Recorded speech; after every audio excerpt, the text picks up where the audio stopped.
하나님의 말씀은 고린도전서 3장 18절에서 23절입니다. 고린도전서 3장 18절에서 23절입니다. 한 목소리로 합독하시겠습니다. 아무도 자신을 속이지 말라. 너희 중에 누구든지 이 세상에서 지혜 있는 줄로 생각하거든 어리석은 자가 되라. 그리하여야 지혜로운 자가 되리라. 이 세상 지혜는 하나님께 어리석은 것이니 기록된 바 하나님은 지혜 있는 자들로 하여금 자기 꾀에 빠지게 하시는 이라 하였고, 또 주께서 지혜 있는 자들의 생각을 헛것으로 아신다 하셨느니라. 그런즉 누구든지 사람을 자랑하지 말라. 만물이 다 너희 것임이라.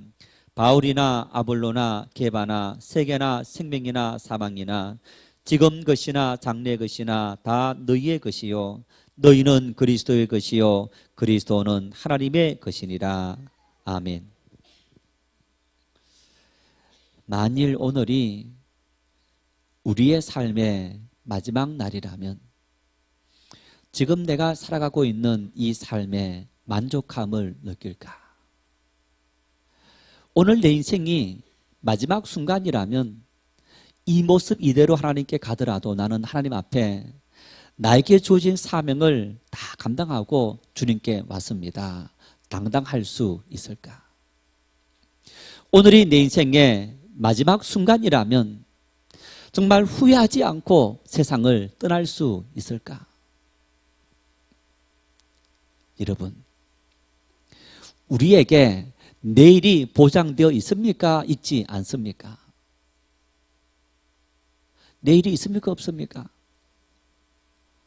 아무도 우리의 내일을 장담할 수 없습니다.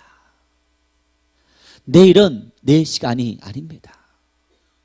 지금 나에게 주어진 것이 내 시간일 뿐이지 내일은 우리의 시간이 아니고 내 시간이 아니기 때문에 우리는 내일이 없는 사람으로 오늘을 살아가는 그런 삶을 살아가야 합니다. 일본의 수많은 히트 광고를 제작했던 와카오 히로유키라는 사람이 45살이 되었을 때 급성간염으로 위독한 상황이 되고 그러면서 죽음의 고비를 넘겼습니다. 그러면서 이 사람은 45살, 아직까지 40대 중반인데 죽음은 내 인생과 먼 거리에 있다라고 생각하고 살았는데 어느 날 갑자기 급성간염으로 죽음이 눈앞에 다가왔을 때 삶을 새롭게 보기 시작했다는 겁니다. 그러면서 행복한 삶의 방식을 디자인하는 해피엔딩 프로듀서 활동을 하게 되는데 이분이 지난해에 당신의 엔딩을 디자인하라 이런 책을 썼습니다. 당신의 마지막을 디자인해라. 우리 인생의 마지막이 그저 흘러가도록 내버려 두지 말고 우리 마지막을 멋지게 마무리할 수 있는 어떤 그런 삶을 설계해라. 그러면서 엔딩 노트를 적어라. 이 엔딩 노트라는 것은 이런 의미가 있습니다. 갑작스러운 죽음을 대비해서 가족에게 남기고 싶은 말, 그런 어떤 남기고 싶은 말들을 한번 미리 적어보라. 여러분, 어쩌면 내가 어제 남기고 싶은 말과 앞으로 내년이 우리에게 주어진다면 내년 어느 때인가 또 우리가 가족에게 남기고 싶은 말이 달라질 수 있습니다. 그러면 또 엔딩 노트에다가 달라진 내용을 쓰게 됩니다. 내가 죽거들랑 장례는 이렇게 치르다오. 그리고 혹시나 내가 뇌출혈이라든가 이런 걸로 쓰러지게 되면 연명치료는 이렇게 하라 아니면 하지 말아라. 어쩌면 그런 이야기들 뿐만 아니라 여러분, 제가 살아가는 삶의 현장에 우리 자녀들이 우리 아빠는 누구와 관계를 맺고 있다 그런 것을 모를 수 있습니다. 그럴 때 내가 죽거들랑 부고는 이런 사람들에게 해다오. 뿐만 아니라 여러분, 재산에 있는 분들은 재산은 누구누구에게 이렇게 상속한다. 어쩌면 이런 것들을 기록하는 것이 바로 엔딩 노트인데 이것을 지금 기록해 놓아라는 겁니다. 그렇게 하면 우리의 삶은 훨씬 더 행복하게 살아갈 수 있게 된다. 여러분, 엔딩 노트를 적는다는 것은 이분이 그렇게 말합니다. 죽음을 받아들이라. 우리 부모님도 때가 되면 돌아가시고 나도 역시 때가 되면 죽는다. 그 죽음을 받아들이면서 우리가 오늘 우리의 삶을 정리정돈된 삶을 살아갈 때 우리는 행복한 인생을 살아갈 수 있다. 여러분, 어쩌면 오늘 제 이 말을 들으면서 마음속으로 거부 반응이 생기는 분들도 있을 겁니다. 그런데 누구든지 우리 죽음을 알 수 있는 사람이 아무도 없습니다. 누구든지 내가 죽지 않는다고 장담할 수 있는 사람도 아무도 없습니다. 나는 아직 20대인데, 나는 아직 40대인데, 나는 아직까지 건강하고 아픈 것이 한 곳도 없는데 갑자기 나에게 죽음이라니, 그것은 내가 병들었을 때 먼 훗날의 이야기라고 착각하지 마십시오.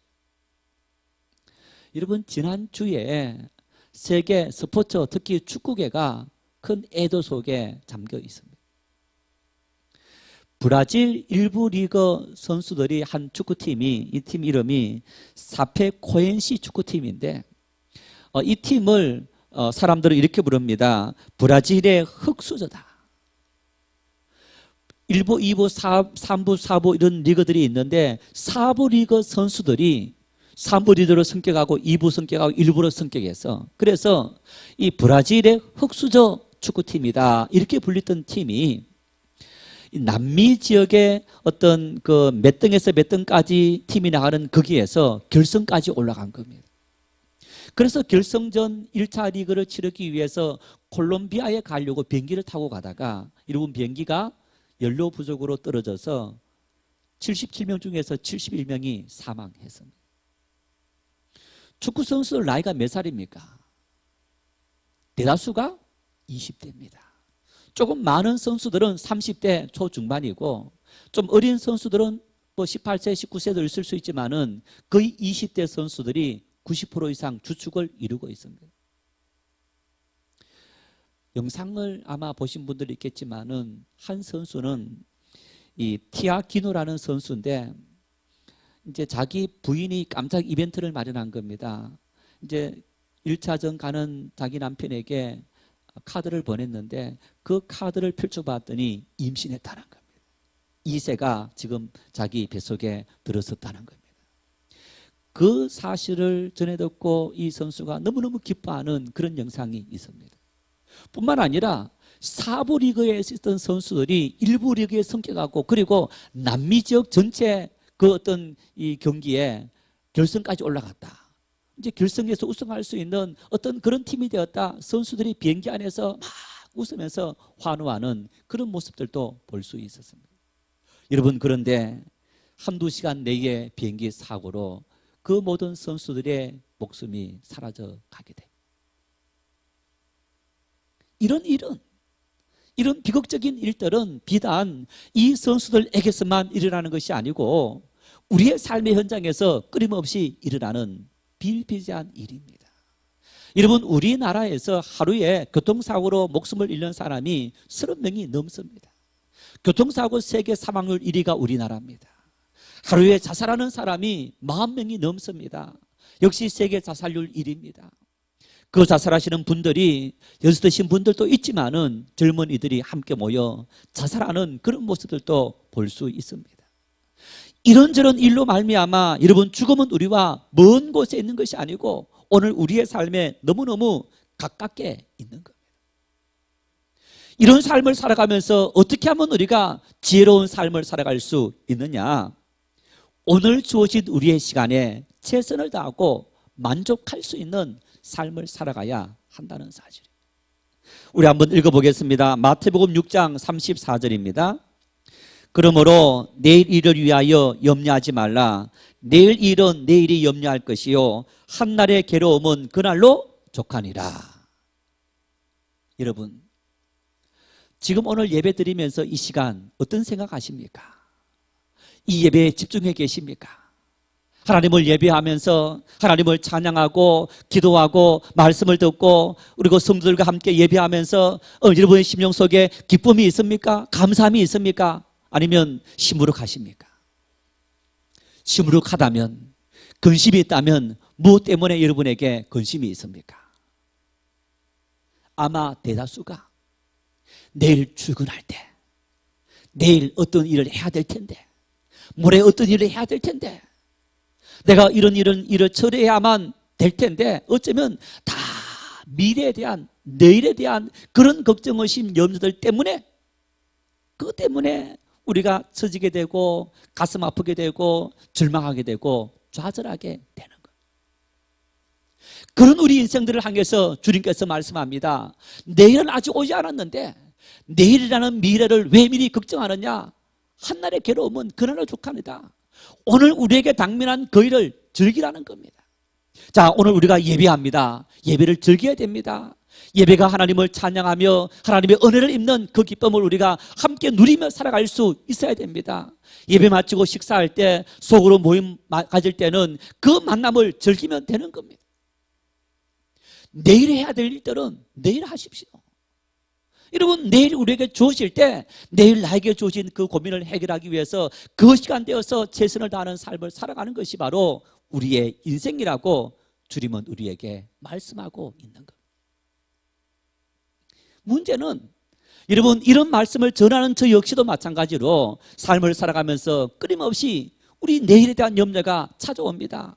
여러분 역시도 마찬가지입니다. 어떻게 하면 이런 모든 것을 이기고 우리가 하나님 앞에서 믿음으로 살아가고 하루하루 만족하며 살아갈 수 있는 삶을 살아갈 수 있을까? 오늘 바울 사도는 우리에게 이렇게 말씀합니다. 이렇게 살아가면 너희가 하나님 앞에서 하루 최선을 다하는 삶을 살아갈 수 있을 거다. 본문 23절 말씀을 같이 읽겠습니다. 너희는 그리스도의 것이요 그리스도는 하나님의 것이라. 따라합시다. 나는 주님의 것이다. 나는 주님의 소유다. 여러분, 내가 주님의 소유면 내 시간과 내 건강과 내 재물과 내 환경이 누구의 소유입니까? 주님의 소유입니다. 내 소유가 아닙니다. 오늘 주님께서 우리에게 말씀하시기를 너희는 그리스도의 것이다. 나는 내 것이 아니기 때문에 여러분, 내 이 존재로 말미암아 사실 염려하지 말아야 되고 고민하지 말아야 합니다. 우리의 모든 문제는 누가 책임져 주느냐? 주님께서 다 책임져 주신다. 그래서 오늘 바울 사도가 우리가 예수 그리스도의 것이라는 얘기는 우리는 절대적으로 주님을 전적으로 신뢰하고 의지하고 살아가야 된다. 왜 우리가 주님의 것이며 주님을 전적으로 신뢰하고 의지하며 살아가야 하느냐? 사도 요한은 요한복음 1장 3절에 이렇게 말씀합니다. 함께 읽겠습니다. 만물이 그로 말미암아 지은 바 되었으니 지은 것이 하나도 그가 없이는 된 것이 없느니라. 만물이 그로 말미암아 지은 바 되었으니, 여러분, 모든 만물은 이 땅에 생존하는 모든 우주 만물에서부터 그 땅에 생존하는 인생을 비롯해서 모든 동물들, 짐승들, 조류들, 그리고 바닷가에 있는 물고기 이르기까지 이 땅의 모든 것은 누가 만들었다고요? 예수 그리스도로 말미암아 지은 바 되었다. 하나님의 아들 독생자 예수 그리스도에 의해서 이 모든 우주 만물이 다 지어졌다. 여러분, 요즘은 전문적으로 하시는 분들이 집을 짓지만은 옛날에는요, 가족들이 집을 이렇게 많이 짓기도 했습니다. 또 이웃들이 집을 짓기도 하는데, 자, 어떤 집이 있습니다. 그 집 주인은 누굽니까? 1차적으로 그 집을 지은 사람이 그 집의 주인입니다. 그리고 그 지은 사람으로부터 돈을 주고 산 사람이 나중에 그 집의 주인이 되는데, 1차적으로 여러분, 내가 어떤 것을 만들었다 그러면 만든 사람이 주인인 거예요. 공장에서 자동차를 만듭니다. 만드는 회사가 주인입니다. 연필을 만들었다, 연필을 만든 사람이 주인입니다. 무엇이든지 만든 사람이 주인인 겁니다. 자, 오늘 말씀을 보십시오. 요한일서 3장, 요한복음 1장 3절 말씀에 만물이 그로 말미암아 지은 바 되었으니, 그런 예수 그리스도를 의미합니다. 하나님의 독생자 예수 그리스도, 모든 만물, 한마디로 말하면 인생들은 예수님께서 만드셨다, 그렇게 말씀하시는 거예요. 여러분, 이 말씀은 다시 말하면 우리의 주인은 예수님이시고 우리는 예수님의 소유물이다. 오늘 바울 사도가 우리는 예수 그리스도의 것이요. 여러분, 이 말씀을 사도 요한은 예수님께서 모든 만물을 창조하셨다 이렇게 말씀을 하고 있으면서 우리 모두가 다 예수 그리스도의 소유이다 이렇게 말씀합니다.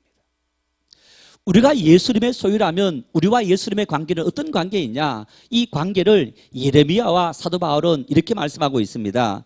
예레미야 18장 6절입니다. 같이 읽겠습니다. 여호와의 말씀이니라.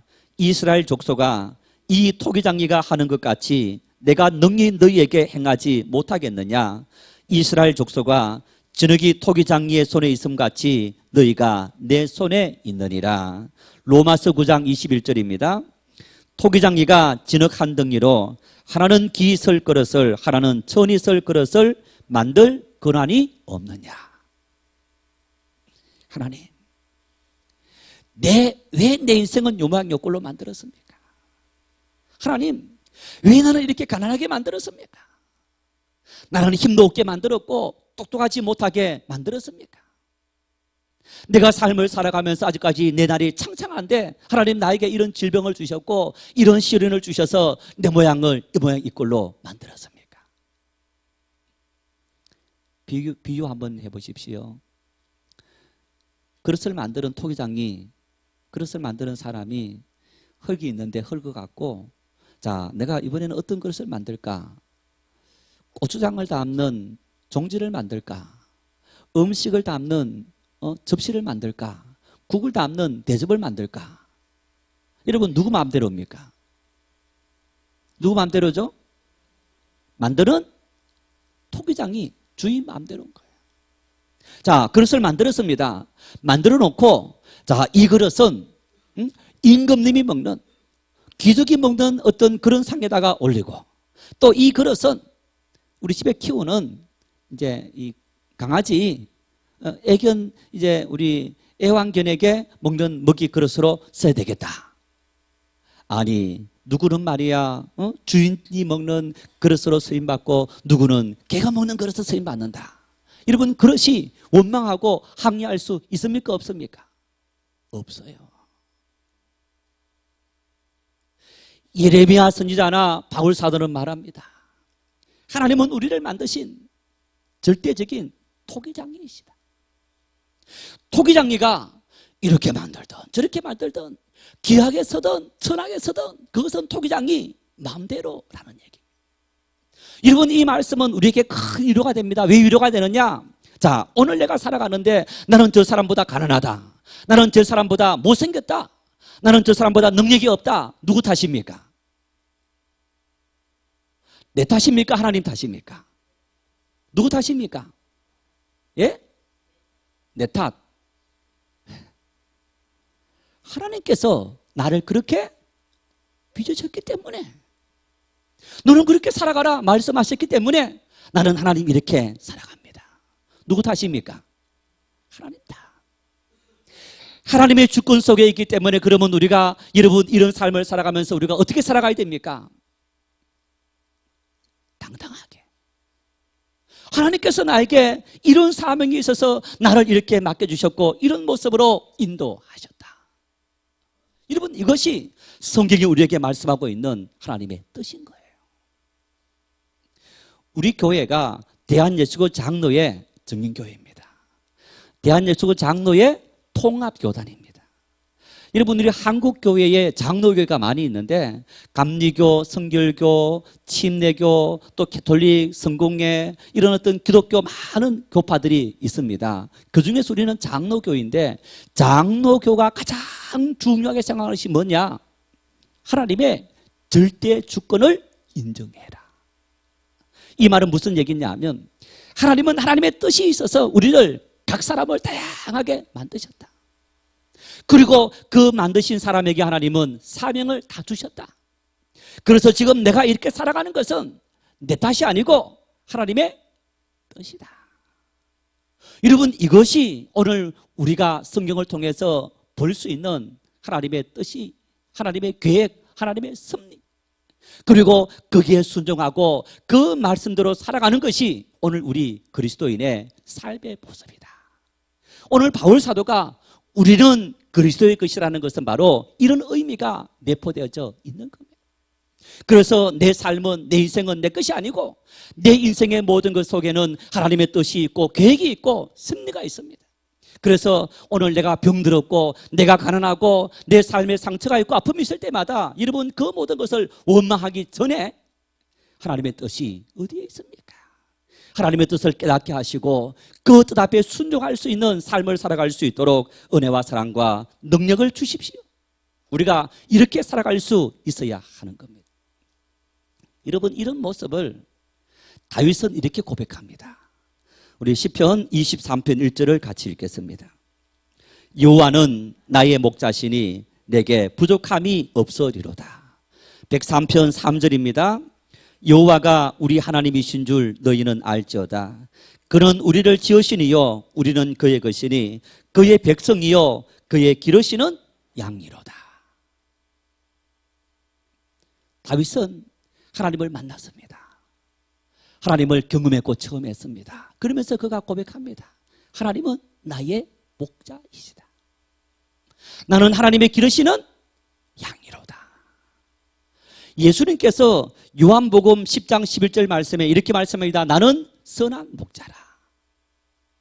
여러분 다윗이 고백했고 그리고 많은 믿음의 사람들이 고백했는데 그 고백에 예수님께서 방점을 꽝 찍어주면서 그렇다. 너희는 나의 양떼들이고 나는 선한 목자이다.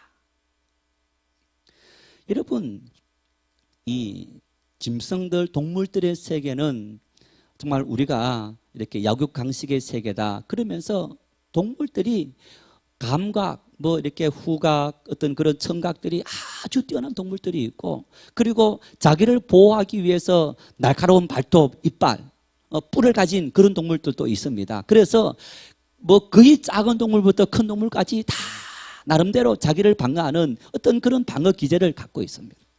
뿐만 아니라 동물들은 자기가 어떤 이 본능적으로 먹는 먹이 그런 것을 찾을 수 있는 뿐만 아니라 자기 집을 찾는 기소 본능도 굉장히 뛰어납니다. 겨울에는 남쪽에 내려왔다가 또 이렇게 날씨가 좋아지면 다시 북쪽으로 올라가는 새들. 하늘에 길이 있습니까? 그런데 여러분 새들이 본능적으로 움직이면서 자기 이렇게 있는 곳을 찾아가는 그런 일들 보면 정말 이 동물들의 세계가 참 엄청난 그런 모습을 볼 수 있습니다. 그런데 예수님께서 말씀하셨던 나는 선한 목자고 너희는 양이다. 또 다윗 역시 마찬가지로 여호와는 나의 목자이시다. 그 말은 나는 하나님께서 나를 이끄시고 먹이시는 양이다. 그런 의미인데 이 의미가 여러분 어떤 의미가 있느냐? 양은 동물 중에서 가장 바보입니다. 자기 집을 못 찾습니다. 내가 먹을 양식이 어디 있는지 찾지 못합니다. 자기 스스로 먹을 것을 마실 것을 전혀 해결 못하는 동물이 양입니다. 뿐만 아니라 어떤 동물들의 침입을 받을 때에 자기를 전혀 방어하지 못하는 동물이 양입니다. 양은 뿐만 아니고 위험에 대해서 전혀 인지하지 못합니다. 예를 들어서 여러분 한 마리 양이 앞서가면 나머지 양은 다 따라가는데 앞에 양이 낭떠러지에 떨어진다, 절벽에 떨어진다. 그러면 뒤에 양들이 그대로 가서 다 떨어져 죽는다는 거예요. 이게 양의 속성인 거예요. 자기 힘으로 아무것도 못하고 그리고 목자가 이끄는 대로 무조건 절대적으로 순종하고 따라가는 이런 존재가 양인데 바로 예수님께서도 그리고 다윗도 수많은 믿음의 사람들이 믿음을 고백하고 하나님과 나 사이의 관계를 하나님은 목자이시고 나는 양이다. 그 얘기는 하나님은 나의 주인이시고 그리고 나는 하나님 말씀에 전적으로 순종하는 하나님의 종입니다. 하나님께서 시키는 일을 하고 주시는 양식을 먹고 하나님께서 주시는 곳에서 내가 살아가는 그런 삶을 살겠습니다. 여러분 그런 절대적인 고백이 바로 여호와는 나의 목자시니 내게 부족함이 없으리로다. 그리고 예수님 역시 마찬가지로 우리에게 말씀하시기를 나는 너희의 선한 목자다. 다시 말하면 나는 내 양을 위해서 내 목숨까지 버린다. 짐승들이 와서 내 양을 먹이려 할 때 내가 위급하다고 도망가는 것이 아니고 내 목숨까지 내려놓고 그 짐승들을 다 물리치고 내 양을 보호하는 그런 존재이다. 여러분, 예수님께서 이 땅에 오셔서 십자가 지셨습니다. 십자가에서 피 흘리셨는데 당신의 생명까지 다 해서 우리를 살리시기 위해서 예수님은 선한 목자가 되시고 어린 양이 되신 그런 모습을 우리가 분명하게 볼 수 있는 겁니다. 이런 예수님께서 십자가 지시기 전에 또 성천하기 직전에 당신의 제자들에게 이렇게 말씀합니다. 기다리라. 내가 너희를 위해서 보혜사 성령을 보내주리라. 우리 한번 읽어보겠습니다. 요한복음 14장 16절. 내가 아버지께 구하겠으니 그가 또 다른 보혜사를 너희에게 주사 영원토록 너희와 함께 있게 하리니. 20절입니다. 그 날에는 내가 아버지 안에 너희가 내 안에 내가 너희 안에 있는 것을 너희가 알리라. 보혜사 성령을 주시겠다고 말씀하시면서 여러분, 그 성령을 받는 사람은 예수님께서 우리 안에 거하신다. 우리가 예수님 안에 거한다. 여러분, 예수님께서 내 안에 거한다는 것은 나는 예수님은 나의 주인이 되신다. 우리가 예수님 안에 거한다는 것은 우리는 예수님의 소유물이다. 그런 의미가 있는 겁니다. 그래서 바울 사도가 우리는 그리스도의 것이다. 우리는 그리스도의 소유이다. 여러분, 이 말씀을 바울 사도는 고린도전서 3장 16절에 이렇게 표현합니다. 같이 읽겠습니다. 너희는 너희가 하나님의 성전인 것과 하나님의 성령이 너희 안에 거하시는 것을 알지 못하느냐. 이 말씀을 다시 이렇게 읽을 수 있습니다. 너희는 너희가 하나님의 집인 것을 알지 못하느냐. 하나님께서 너희 안에 거하시는 하나님의 집이니라. 여러분, 집이다. 보십시오. 사람들이 돈을 벌면 가장 먼저 뭘 합니까? 집을 삽니다. 내 수준에 맞는 집을 샀다가 돈을 또 많이 벌었습니다. 어떻게 합니까? 집을 넓힙니다. 좋은 집을 삽니다. 집은 자기 영광이고 자기 얼굴입니다. 자, 겉으로 보이는 집도 그런 것뿐만 아니고 여러분 또한 그 집에 사는 사람들이 어떤 모습을 살아가느냐. 어떤 사람들은 집을 아주 이쁘게 가꾸는 사람이 있고 또 어떤 사람들은 굉장히 집을 조금 딱딱하게 하는 그런 사람들도 있는데 그 집 식구들이 사랑이 있느냐 아니면 냉랭하냐, 거기에 따라서 집안의 분위기가 달라지는 그런 모습을 볼 수 있습니다. 오늘 우리 그리스도인들은 예수님께서 우리와 함께 하시고 그리고 예수님께서 거하시는 하나님께서 거하시는 하나님의 집이다. 여러분, 그렇게 말씀하는데 하나님의 집으로서 우리는 어떤 삶의 모습을 살아가야 되고 어떤 모습이 우리에게서 드러나야 하는가. 바울 사도는 갈라디아서 5장 22절 23절에 이렇게 말씀합니다. 같이 읽겠습니다. 오직 성령의 열매는 사랑과 희락과 화평과 오래 참음과 자비와 양선과 충성과 온유와 절제니 이 같은 것을 금지할 법이 없느니라. 성령이 우리 가운데 거하시면, 하나님의 성령이 우리 가운데 거하시면 우리에게서 정말 나타나는 열매가 있는데 그 열매가 사랑, 희락, 화평, 오래 참음, 자비, 양선, 충성, 온유, 절제라. 성령의 9가지 열매. 여러분, 내가 그리스도의 소유라면 우리의 삶을 통해서 이런 주님의 모습이 나타나야 한다는 겁니다. 이런 주님의 모습이 나타날 때 나는 그리스도의 소유로서 성령께서 거하시는 하나님의 집이 되어서 하나님께 영광 돌리는 그런 삶을 살아갈 수 있게 된다는 겁니다. 어떻게 하면 이런 삶을 살 수 있습니까? 바울 사도는 18절에서 28절 말씀에 이렇게 말씀합니다. 이 세상 지혜를 따르지 말고 하나님의 지혜를 따르라. 무슨 말입니까? 이 세상 방법을 따르지 말고 이 세상 방식을 따르지 말고 하나님의 방식을 따라 살아라. 여러분, 이 세상 방식이 어떤 방식입니까? 이 세상 방식은 힘 있는 사람이 최고고 능력 있는 사람이 최고고 권력 있는 사람이 최고다.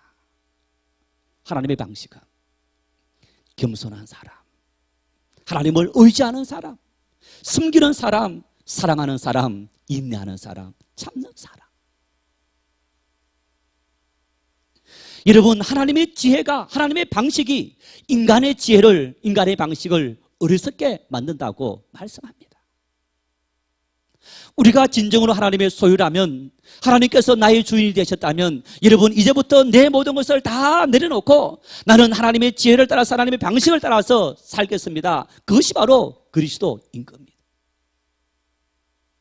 오늘 나의 삶에는 하나님의 방식이 있습니까? 나는 세상을 살아가며 하나님의 방식을 따라 삽니까? 내 방식을 따라 삽니까?